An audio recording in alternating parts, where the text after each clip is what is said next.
మీ business ను develop చేసుకోవాలి అనుకుంటున్నారా? మీ పరపతిని పెంచుకోవాలి అనుకుంటున్నారా? అయితే ఓకే టీవీ ద్వారా L band, Aston band ad, scrolling ad, ad with voice overs, logo bug, video ads ద్వారా మీ యాడ్స్ ను పబ్లిష్ చేసుకోండి.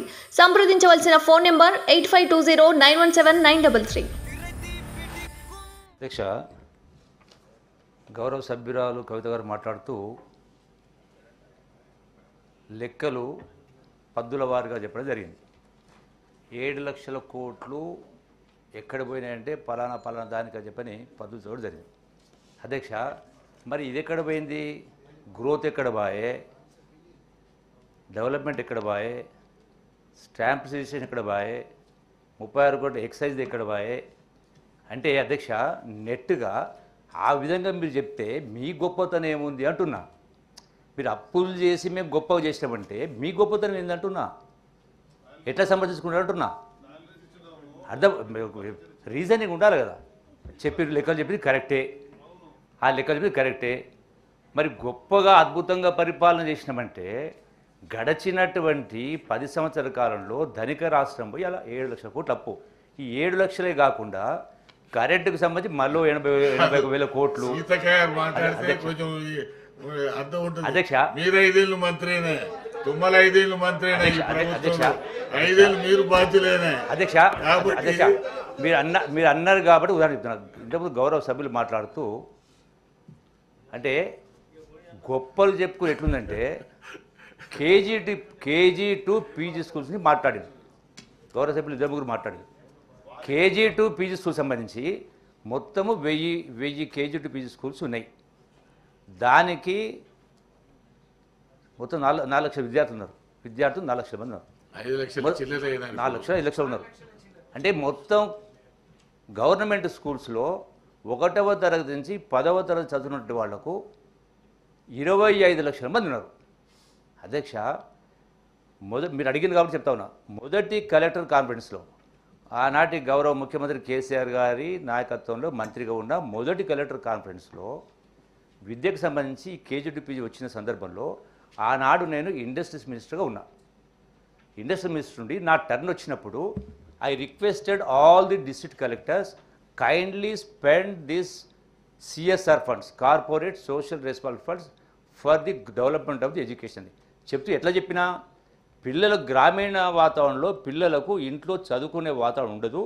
సామాజిక స్థితులు కావచ్చు, ఆర్థిక పరిస్థితులు కావచ్చు, వ్యసనాలు కావచ్చు, అప్పులు కావచ్చు, టీవీలు కావచ్చు, చదువుకునే వాతావరణం ఉండదు.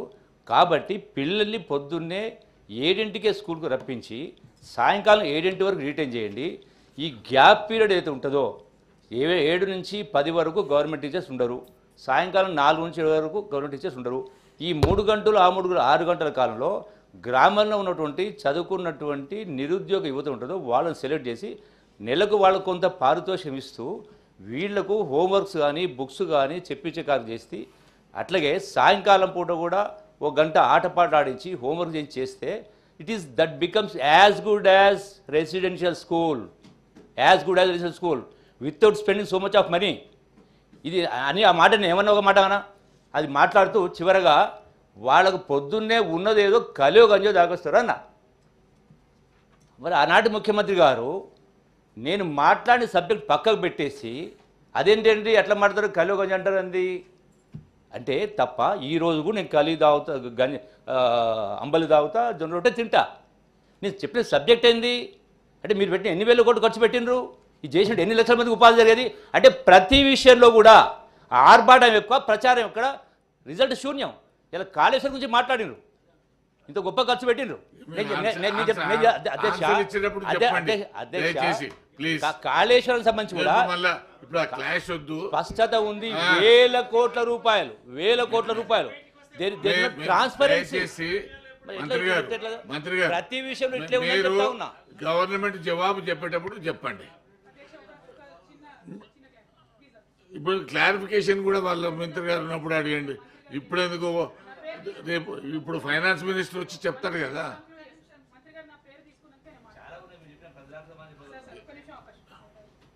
సార్ నేను 7 లక్షల కోట్లని పదే పదే పదే జీవన్ రెడ్డి గారు అన్నారు కాబట్టి 7 లక్షల కోట్ల గురించి నేను లెక్క చెప్పిన సార్. అది కూడా డైరెక్ట్గా ప్రజల యొక్క పాకెట్లోకి ఇచ్చినటువంటి డబ్బుల గురించి చెప్పిన సార్. అఫ్కోర్స్ బడ్జెట్లో అడిషనల్ ఉంటుంది సార్, దానికి సంబంధించిన ఖర్చు ఉంటుంది, లెక్క ఉంటుంది, ఆదాయం ఉంటుంది. అవన్నీ మీరే ఇప్పుడు అధికారంలో ఉన్నారు కదా, తీసుకొని చూడండి గత 10 లక్షలు 10 ఏళ్లలో ఏం జరిగిందని చూడొచ్చు కదా సార్. First thing. 2, జూపల్లి గారు పెద్దలు గౌరవనీయులు ఆనాడు ప్రైవేట్ మీటింగ్స్లలో జరిగినాయో లేదా కలెక్టర్ కాన్ఫరెన్స్లో జరిగినాయో ఇన్నేళ్ల తర్వాత ఇట్లా చెప్పడం అన్నది కొంచెం దారుణం సార్. అది విత్డ్రా చేసుకోవాల్సిందిగా వారిని కోరుతా ఉన్నాను. ఒక వ్యక్తి గురించి, ఒక లీడర్ గురించి ఆర్భాటం ఎక్కువ, ఇది తక్కువ అంటే 50,000 సార్, ఒక్క నిమిషం సార్, 50 లక్షల కోట్ల మనకు అప్పుడు ధాన్యం ఉండే సార్ తెలంగాణ రకం. ఇలా 3.5 కోట్ల ధాన్యం వస్తూ ఉన్నా సార్. అది అభివృద్ధి కాదా సార్? పెరిగినటువంటి రేట్ల అభివృద్ధి కాదా? రిపేర్ అయినటువంటి చెరువుల అభివృద్ధి కాదా? సో ఏది జరగలేదు, ఆర్భాటమే జరిగిందంటే మరి నిన్న మొన్న ఈ పేపర్ యాడ్లు ఏంది సార్? నాగోబా జాతరకు ముఖ్యమంత్రి గారు పోతే ఏదో కొత్తగా ఇవ్వాలనే నాగోబా జాతర వచ్చినట్టు అడ్వర్టైజ్మెంట్ లేదు సార్. ఆర్టీసీ అడ్వర్టైజ్మెంట్ వేసినారు sir last minute sir. Ponnam Prabhakar గారు బీసీ బిడ్డ బొమ్మ లేకుండా ఆర్టీసీ అడ్వర్టైజ్మెంట్ వేసుకున్నారు సార్. సో ప్రచార ప్రటాటోపం ఎవరిదన్నటువంటిది తెలుస్తా ఉన్నా సార్. మా పొన్నం అన్నది ఫస్ట్ బొమ్మ వేయండి అమ్మ, బీసీ బిడ్డలది బొమ్మ వేయండి, తర్వాత ఎన్ని అన్నా కూడా మీరు అడ్వర్టైజ్మెంట్లు ఇచ్చుకోండి. సరే సార్, ఒకటి మేడం అన్నట్టుగా ఇందాక కవిత గారు మైనార్టీల మీద వాళ్ళకే ప్రేమ ఉన్నట్టుగా సమాజంలో సగభాగం ఉన్నటువంటి మహిళలకు ఫస్ట్ గవర్నమెంట్లో ఒక్కరికి కూడా మినిస్టర్ ఇయ్యనటువంటి పరిస్థితి. అదే కాకుండా రాహుల్ గాంధీ గారైనా ప్రియాంక పదే వాళ్ళ మాట తీయడం అనేది సరైనది కాదు. వారికి ఇచ్చిన ప్రతి రూపాయి పార్టీ పరంగా పెట్టుకునేది. మా పార్టీ పరమైనటువంటి బస్సు అది ప్రభుత్వం బస్సులు కాదు వాళ్ళు వాడేది. నేను ఛాలెంజ్ చేస్తూ ఉన్నా, మరి 10 ఇయర్స్ నుంచి మీరు బయటి వ్యక్తులకు ప్రజాధనాన్ని ఎంత ఖర్చు పెట్టారు, మరి మేమేం పెడుతున్నాం ఒకసారి తీద్దాం, దాని గురించి కూర్చుందాం. అదే కాకుండా మహారాష్ట్ర రైతులకు, పంజాబ్ రైతులు ఇవాళ మీరు పెట్టినటువంటి ప్రగతి భవన్ పేరుతోటి వచ్చినటువంటి దాంట్లో మన లోకల్ పీపుల్కి అవకాశం లేదు, కానీ బయట నుంచి వచ్చినటువంటి వాళ్ళు, మీకు నచ్చినటువంటి వాళ్ళు ఇతర రాష్ట్రాల వాళ్ళని పిలుచుకొని భోజనాలు పెట్టుకున్నారు, ఖర్చు పెట్టుకున్నారు. మేమేమన్నా అట్లా ఖర్చు పెడుతున్నామా? కాబట్టి ఇట్లాంటి మాటలు అనేటప్పుడు కొంచెం వెనుక ముందు అది పార్టీకి ఉంటుంది కదా. ఆ పార్టీకి అంతకుముందు రేవంత్ రెడ్డి గారు వాడినటువంటి బస్సు అది. మీరు దాన్ని వదిలిపెట్టి రకరకాలుగా మాట్లాడడం అనేది ఇది కరెక్ట్ కాదు. అదేవిధంగా ఇందిరమ్మ ఇళ్ళ విషయం కావచ్చు, పెన్షన్ల విషయం కావచ్చు, ఇచ్చినటువంటి ప్రతి వాగ్దానానికి కాంగ్రెస్ ప్రభుత్వం కట్టుబడి ఉంది. విధి విధానాలను ఖరారు చేస్తున్నారు. మీరే అన్నారు బస్సులు లేకముందే హడావుడిగా బస్సుల స్కీమ్ తీసుకొచ్చారు కొట్టుకుంటున్నారని.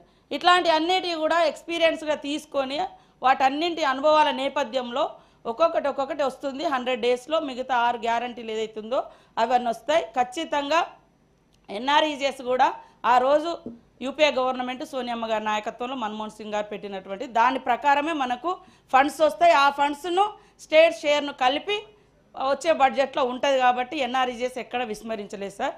కాబట్టి కొన్ని మాట్లాడేటప్పుడు ఇతరుల మీద అబండాలు వేసేటప్పుడు కొంచెం జాగ్రత్తగా ఉండాలని సూచిస్తాము.